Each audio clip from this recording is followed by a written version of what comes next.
Hey guys, welcome to another one of these commentary videos where I show my healer Holy Paladin PoV.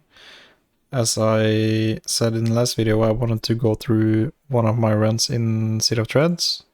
This time only a +4, I believe. But I wanted to just go through the dungeon as I was playing it and my thoughts about how the dungeon went, and yeah, let's get into it. I found this dungeon to be a bit more straightforward than Dawnbreaker. You basically just hold W to pull trash packs. There is not too much routing going on there. But we had to pull some mobs on the right side, I believe, before the first boss. And that's really, I think, the biggest problem in this dungeon are the bosses. Especially the first and the last. We do sort of a huge pull at the beginning. Use sack, try to dispel poisons. I get insanely low from, I don't really know what. I'm guessing casts. A lot of web bolts going out. It's kind of important to just blow your coolies here. If not, we would have died for sure.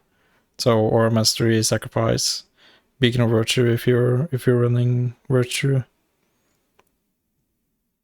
It goes smoothly, no deaths. And I believe we do another kind of large pull here. It's important as a Holy Paladin to keep your eyes out for interrupts as well.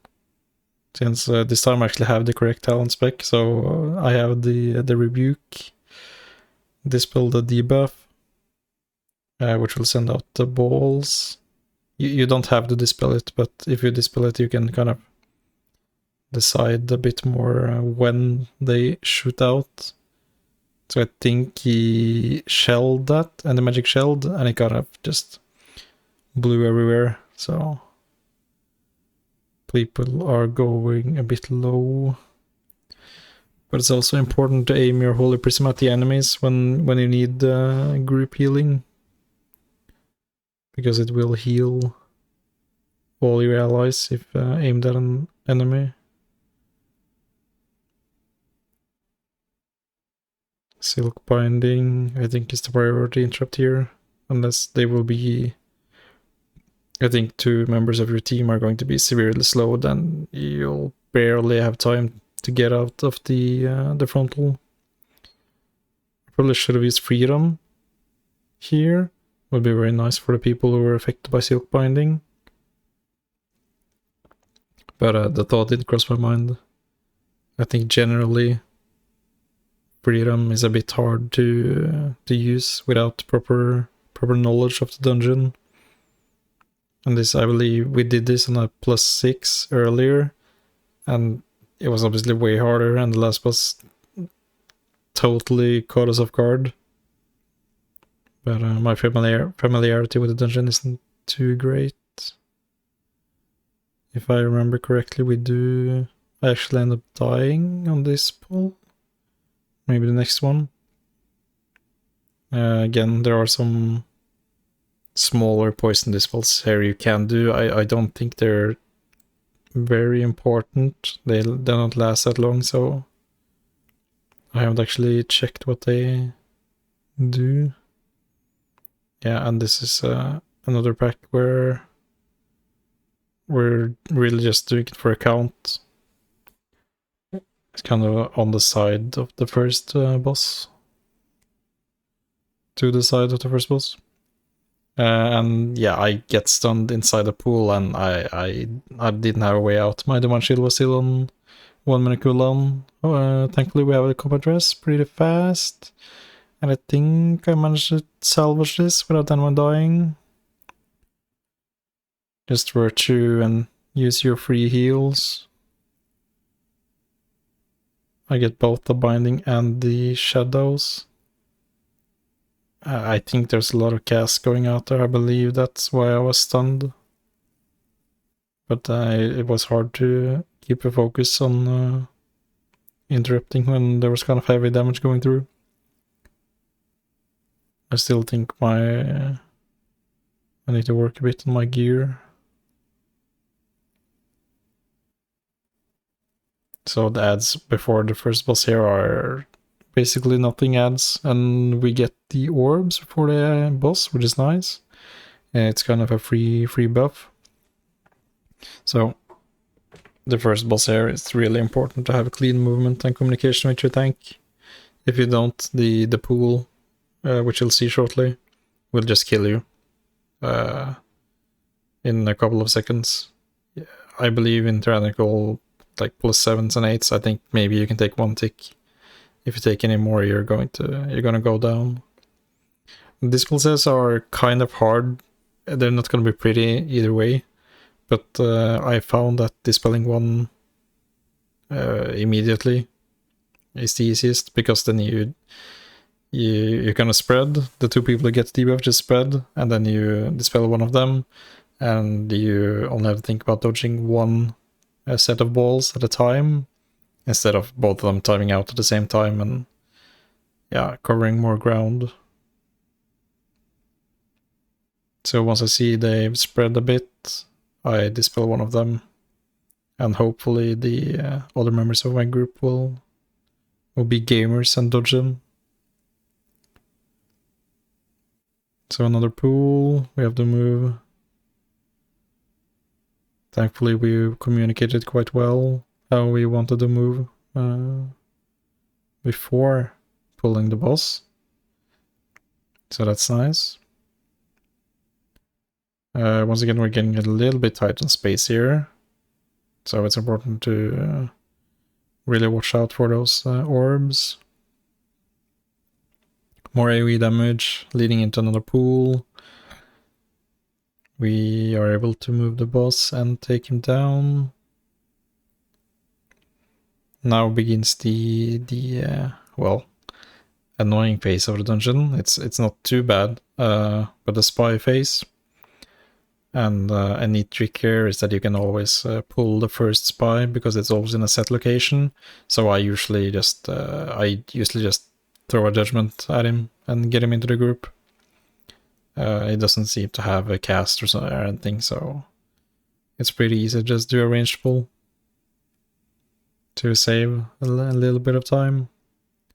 Also, don't move into the city before you get the perfume buff, or else you're gonna be webbed and taken back to starting point. So these ads feel quite sticky on M+. I don't know if they're affected by any like tyrannical modifiers or something, but they feel like they take a bit longer to kill. And we go a pretty basic strategy, which I've seen multiple places now. You just go to the left first, and then you take kind of a clockwise turn through the or a clockwise movement through the city. These ads can hit a bit hard, but as long as people are aware that when she uses the rush or the nothing personal kid attack, she like disappears for a while, and many people think that she died, but she didn't. And suddenly there's a huge cone which everyone has to dodge. So keeping in mind that the ad will disappear for a little while and do a cone, it's pretty easy to remember, but it can catch you off guard if you're not paying attention.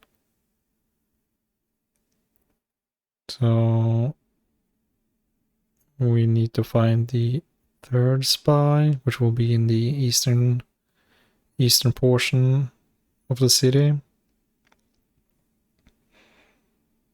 Yeah, we get the one that's the furthest away down on this balcony. It's I think there are 3 spawn spots for each portion, and some of them are just farther away than others, and there's nothing we can really do about it.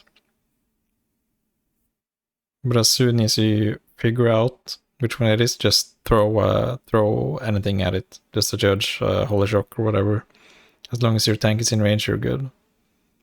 Just so you'll start the encounter as soon as you can. So as you can see, the damage is a bit more manageable in this dungeon compared to the Dawnbreaker.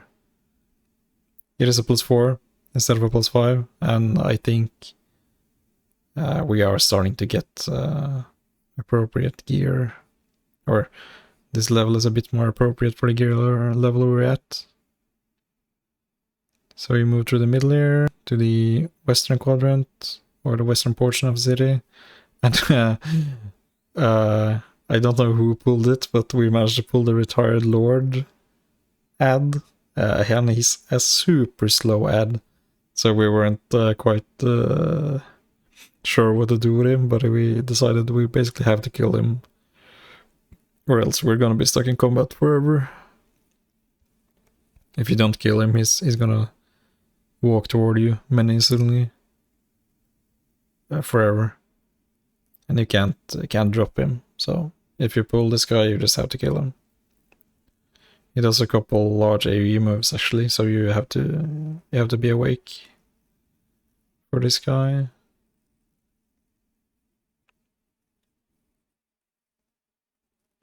I didn't let me check how much count he actually gave us. Like 3%. Okay. Yeah, that's probably not the very efficient, but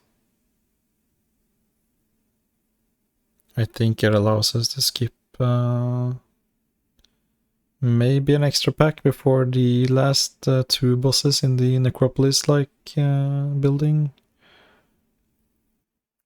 And the really nice thing about this strategy is that you will have the last spy near the executor guy, which you're going to need to find anyways.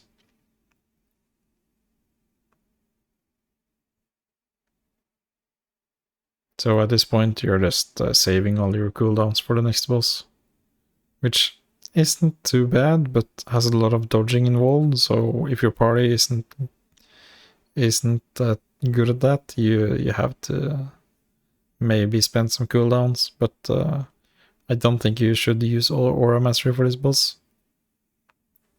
especially on when Fortified is in the picture. I think you have to save your Aura Mastery for the large ad, which guards the entrance to the last 2 bosses.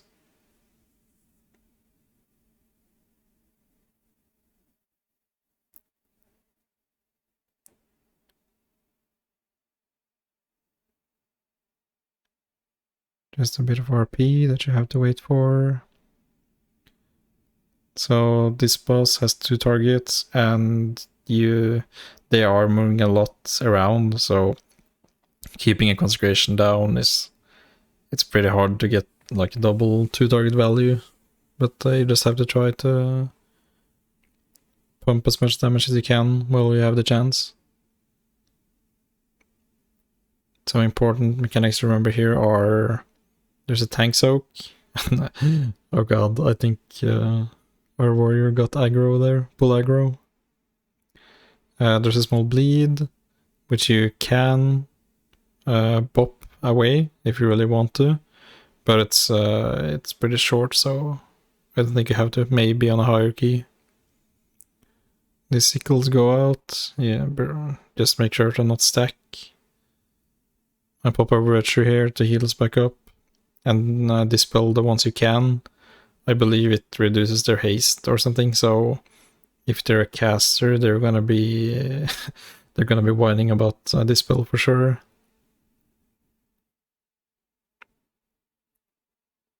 So I think they phased through some abilities. Now the void one is oh no, I guess not. Here's the tank soak, you just stand in it, and I think you soak a certain amount of damage and you're good. Another soak, another dodge. And again, as you can see in the health bars, damage is constantly going out, but that's basically every boss now, so you have to make sure that your I think your most important cooldown in a boss fight is Beacon of Virtue, and remembering to use it before they take damage is the most important. It's a 3 3% damage reduction on your entire party, and basically it works like just like a beacon of light, but on your entire party. So just pop a beacon of virtue, heal targets, and basically every party member will be affected by the heal at 20% value or something. But I think a lot of people forget the damage reduction portion of Beacon of Virtue. 3% damage reduction doesn't sound like a lot, but on 5 members that's 15%. And I think that damage reductions are severely undervalued. Well, I think they just sound very, very lackluster, but in theory they're very good. Blessing of Sacrifice is kind of in a similar spot where it feels kind of shit to use it because it doesn't heal. But I think the standard build also has a talent which makes the Blessing of Sacrifice damage reduction portion 15% stronger. So basically throwing it out whenever you can is insanely good. Also, if you have a bit of leech, the damage is redirected to you. You can pretty easily heal it up, and it's always value to. Well, if you use it on a tank, you might have to use Divine Shield or your other defensive if the damage is really high, which it might be. Like in a pull like this where 5 autos are going at the same time and we're pulling the big guy, you're gonna feel that sacrifice damage for sure. So here you have to do a lot of AoE healing, make sure your group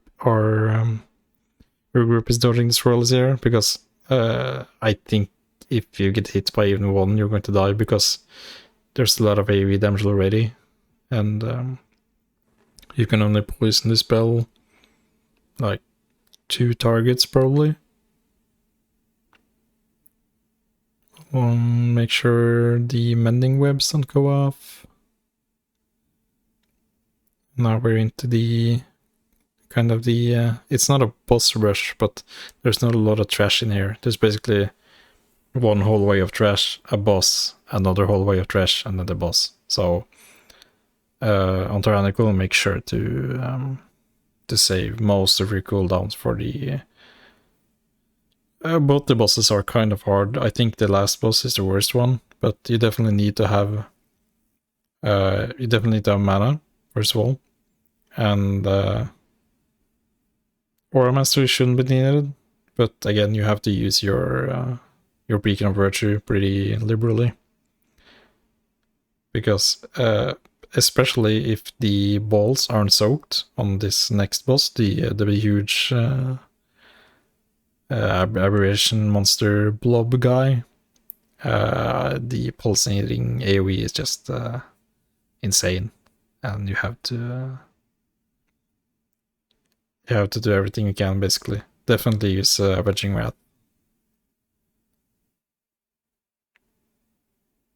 You should have Avenging Wrath back up for the boss, at least the healing intensity parts of the boss, the last boss. Now again, just a little bit of full aggro. My DPS gets the tank buster, I believe, debuff. So he's gonna do a slam, and after the slam there are going to be these orbs coming in from around the room. You probably should use Divine Shield for at least one wave, because they will give your party members a sort of significant healing absorb. It's not too bad. You should really encourage your party to soak. But if you can, yeah, you should take some with the Divine Shield. And I don't know if they drop pools if you immune to them. So as you can see here, I just take as many as I can with the Divine Shield, try to take them inside the already dropped pools. So I see I have to stabilize a bit, but I keep onto the Aura Mastery because I know that the last boss is going to be pretty intense. Never mind, I actually just use it. Well, I guess I was afraid of dying to the AoE slam. And again here, we're pretty good at soaking these, it looks like. Now he does a pulsating AoE, the Vicious Darkness, as you can see on my little wigs. But it looks like he's not gonna get off the cast before he's dead. Very nice. So, as I don't have Aura Mastery, I don't think it's gonna be up for the boss. Maybe the last portion, but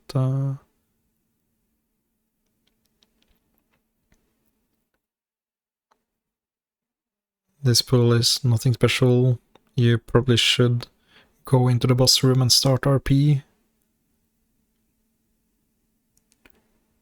The only thing you need to be aware of is that if you start RP early, you are going to get both of the lieutenant-like ads at the same time. And they can have some nasty overlaps if you get... they have a route, an AoE route, and then a large Earthquake AoE around the big boss. So if you get rooted into the AoE slam, you will die if you're caught in the slam. So these routes I freed on myself, and I try to get this last person out. I don't see him in time, so he gets... oh, he does live. Okay, he got out in time. But I believe they will do the same combo again.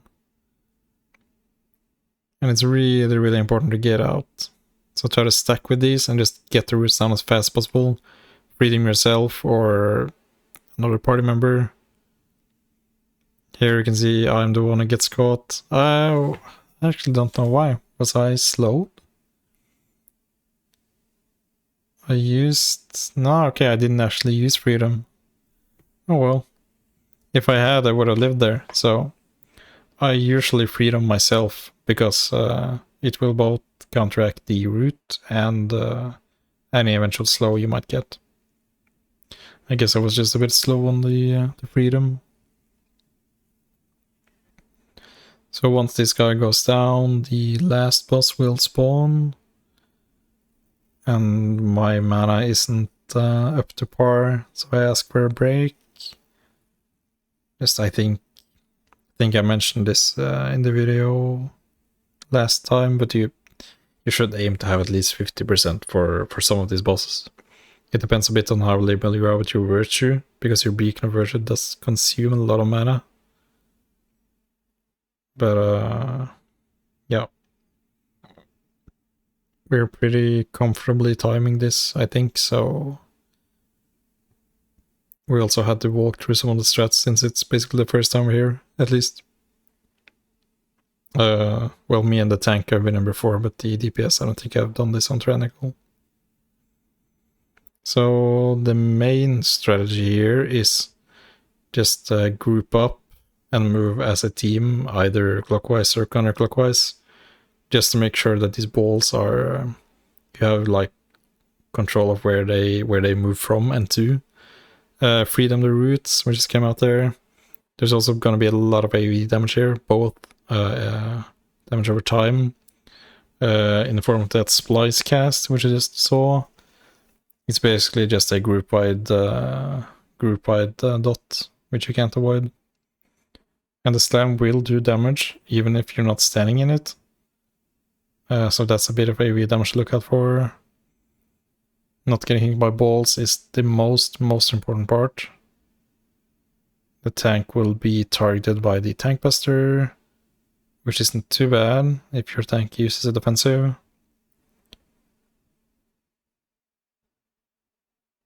There isn't really any damage going out there before the splice, which I virtue and just basically just spam heal because it does a lot of damage, and the slam, it comes right after it. So if you don't have your party up to at least well, you should have them almost full heal when there's a slam going out, because it will do like 30% of the HP or something.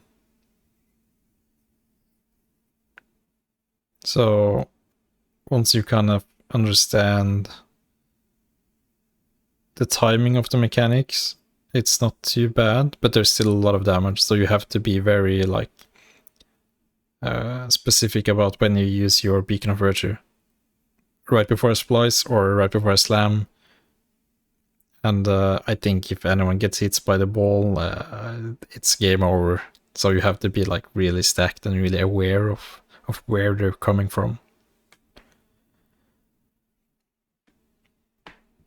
Yeah, so we managed to +2 this key, which is great. And I'm pretty happy with the performance here. I feel like I was able to save a lot of pulls, even though I died. Actually, both the deaths are me in this dungeon, which is kind of cringe, but whatever. Yeah. Thanks again for watching, and I think I will make more of these videos. I don't know which sort of like difficulties I will be doing, but hopefully some hierarchies, which I can post soon. I have been doing in the +7 range, and I recently timed the +7 Stonevolt, but I didn't record it. So if I do any more pugs or something like that, I'll try to record it, make another video, which I hope you'll enjoy. So, bye.